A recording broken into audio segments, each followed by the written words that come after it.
భగవద్గీత అంత బాగా కాపాడుకున్నాం, ఖురాన్ అంతే బాగా నడుస్తూ ఉంది, బైబిల్ అంతే బాగా నడుస్తూ ఉంది సార్. మీకు నేను ఐల్ టెల్ యూ వేదాలు అనగానే ఏదో ఒక బుక్ లాంటిది కాదు. ఒక్క వేదాన్ని మీరు నేర్చుకోవాలి అని అంటే 7 సంవత్సరాలు పడుతుంది. దానికి ముందు 6 శాస్త్రాలు ఉంటాయి, అవి నేర్చుకోవాలా అంటే దానికి ఒక 3-4 ఏళ్ళు పడుతుంది. సో టోటల్గా ఎన్ని సంవత్సరాలు? ఒక 10-12 ఏళ్ళు మీకు ఒక్క వేదం నేర్చుకోవడానికి.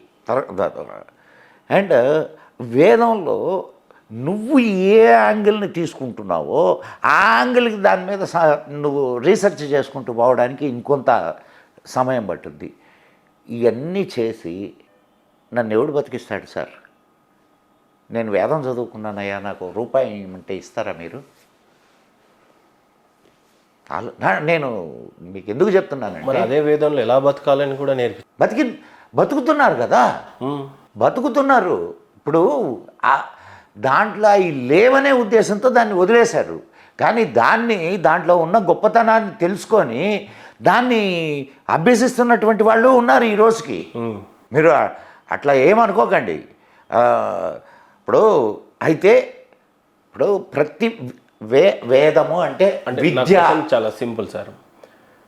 ఎడ్యుకేషన్ నేర్చుకుంటున్నప్పుడు అదే నాకు అన్నం పెడుతుంది, ఎలా బతకాలో నేర్పించింది. నేను చదువుకున్న చదువైనా ఏదైనా మీరైనా మనం, మరి వేదం కూడా అదే నేర్పిస్తుంది కదా, అంతకన్నా అని చెప్తున్నారు. నేను ఒక చిన్న ప్రశ్న వేస్తాను. మీరేం చదువుకున్నారు? ఏవియేషన్. మీరు చేసిన ఏవియేషన్ మీకు అన్నం పెడుతుందా? దాని మీదనే ఉద్యోగం వచ్చింది నాకు. మీరు ఇప్పుడు ఏం చేస్తున్నారు? ఇది చేస్తాను. మీ ఏవియేషన్ ఏమైంది? కాలానికి బట్టి మారుతూ వచ్చాను నేను అనుకున్నాను. మీరు చెప్పేది అర్థమైంది నాకు. అండ్ రైట్, మీరు ఏవియేషన్ చేశారు, మీకు ఉద్యోగం వచ్చింది. ఎంతమంది ఇంజనీరింగ్ చదివి ఆర్టీసీ బస్సుల్లో కండక్టర్లుగా పనిచేస్తున్నారు తెలుసా మీకు? మా పిల్లోడు ఇంజనీర్ కావాలా, మా పిల్లోడు డాక్టర్ కావాలా, మా పిల్లోడు అది కావాలా, మా పిల్లోడు ఇది కావాలా. వాడు ఏం కావాలనుకుంటున్నాడో వాడిని మాత్రం అడగం మనం. వాడి ఇంట్రెస్ట్ ఏందో వాడిని తెలుసుకోం మనం. ఈరోజు నా కూతురు తన కూతుర్ని ఇటువంటి సిస్టంలో చదివించాలనుకుంటుంది. ఎతికి బెంగళూరులో ఒక ఇన్స్టిట్యూషన్ని పట్టుకుంది, వేదాలు నేర్పించి. గురుకుల్ సిస్టమ్ నేర్పిస్తారు అక్కడ. ఇవి కూడా సాంస్క్రిట్ నేర్పిస్తారు. ఎలా విస్మరించేసాం సార్ ఆ వేదాలని? ఎందుకు చదువుకోలేకపోయాం మేమంతా? సార్ ఒక అపోహను క్రియేట్ చేశారు. వేదాలు ఒక వర్గానికే, వేదాలు వేరే వాళ్ళకి చెప్పరు, ఇట్లాంటి కొన్ని అపోహల్ని వాంటెడ్గా క్రియేట్ చేశారు ఈ సూడో సెక్యులర్లు, ఈ కమ్యూనిస్టు వీళ్ళు, యాంటీ. ఇక్కడ వాళ్ళకి వేదాల మీద కోపం కాదు, ఈ జాతిని విడదీయడానికి అదొక వెపన్ కదా. ఇప్పుడు నేను ఇందాక ఒక స్టేట్మెంట్ ఇచ్చా, ఏది? రాజాశ్రయం లేనిదే ఏ విద్య కూడా రాణించదు అని. మరి మనకు స్వాతంత్రం అన్నంలే నేను, అధికార బదిలీ. నేను చెప్పడం కాదు, ఇది అధికార బదిలీ. This is again most controversy కాదు, 100% కాంట్రవర్సీ కానే కాదు. అధికార బదిలీ మాత్రమే జరిగింది, ఇండిపెండెన్స్ రాలే ఇంకా ఇండియన్స్కి. మళ్ళీ ఎవరి చేతిలోకి వెళ్ళాలో వాళ్ళ చేతికి వెళ్ళింది అన్నట్టుగా ఇండైరెక్ట్ చెప్పారు. అధికార బదిలీయే ట్రాన్స్ఫర్ ఆఫ్ పవర్. మీరు బ్రిటిషర్స్ రాసుకున్నటువంటి పత్రాల మీద ఏముందో చూడండి, ట్రాన్స్ఫర్ ఆఫ్ పవర్ అనే ఉంటుంది. బ్రిటిషర్స్ కూడా ఈ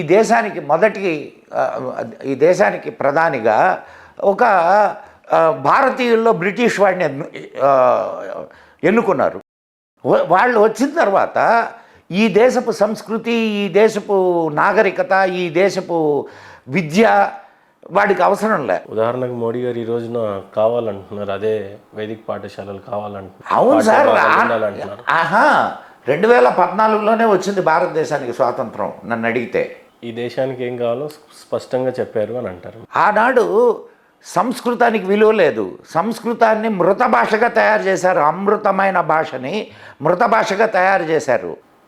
నువ్వు ఆ భాషనే నువ్వు ఇచ్చేసిన వాడివి, ఇంకా నీకు ఆ భాషలో ఉన్నటువంటి సాహిత్యం నీకెక్కడ అందుద్ది, ఆ భాషలో ఉన్న విజ్ఞానం నీకెక్కడ అందుద్ది? మీరంటే ఒకటి గుర్తుకొచ్చింది సార్ నాకు. తక్షశీల, నలంద లాంటి యూనివర్సిటీస్ వైదిక్ దాన్నే పాటించేవాళ్ళంట. అలాంటి యూనివర్సిటీస్ ఇప్పుడు మళ్ళీ పుట్టడానికి ఎంత టైం పడుతుంది? అలాంటి జ్ఞాన సంపదను అప్పుడే తగలబెట్టారు. మీరు మళ్ళీ మన భారతదేశంలో మీరు మన just సంస్కృతిని ఒక తీసుకురావడానికి రెండు యూనివర్సిటీల గురించి చెప్పారు.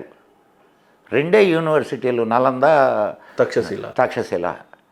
భారతదేశంలో అట్లాంటి యూనివర్సిటీలు 400 ఉండేవి. తక్షశిల, నలంద లాంటివి వేదిక్ విధానాన్ని అనుసరించి నేను వేదిక అని చెప్పట్లే ప్లీజ్. అక్కడ 60 డివిజన్స్, 60 సైన్సెస్లో మీకు ఇన్స్టిట్యూట్స్ లాగా అనుకోండి, డివిజన్స్లో ఇచ్చేసేవాళ్ళు. 400. నేను చెప్పేది కాదు ఇది. మన హౌస్ ఆఫ్ కామన్స్, ఇది బ్రిటిషర్స్ది రెండు ఉంటాయి తెలుసు కదా, ఎగువ సభ దిగువ సభ. House of Commons and House of Lords. దిగువ సభలో ఇవన్నీ మొత్తం ప్రపంచం మొత్తం మీద నుంచి వచ్చినటువంటి ఇన్ఫర్మేషన్ని అక్కడ డిస్కస్ చేస్తారు, దాని మీద డిబేట్స్ చేస్తారు. ఇది హౌస్ ఆఫ్ కామన్స్లో. ధర్మపాల్ అని 5 పుస్తకాలు రాశాడు.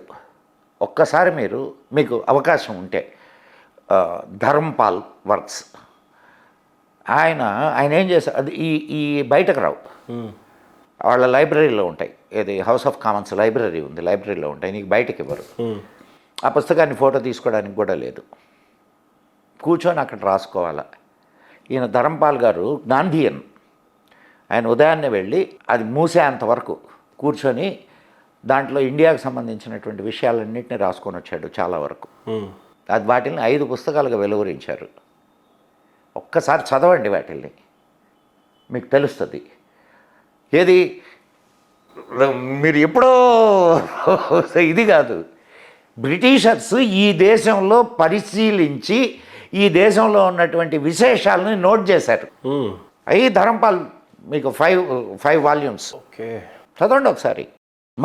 మనకు వచ్చిన ఇంకొక పెద్ద సమస్య ఏంటంటే, మనం ముందు ప్రశ్న వేసేస్తాం అనమాట. అంటే సరే, మనం ఏం చేస్తాము, మనం ఒక ఆన్సర్ చెప్తే ఇది నిజమా కాదా అని కూడా తెలుసుకోం. మనం దిగితే చాలా లోతులు ఉన్నాయి మహేందర్ గారు, అందుకే లోతుకు పడిపోతామేమో దిగరెవరు.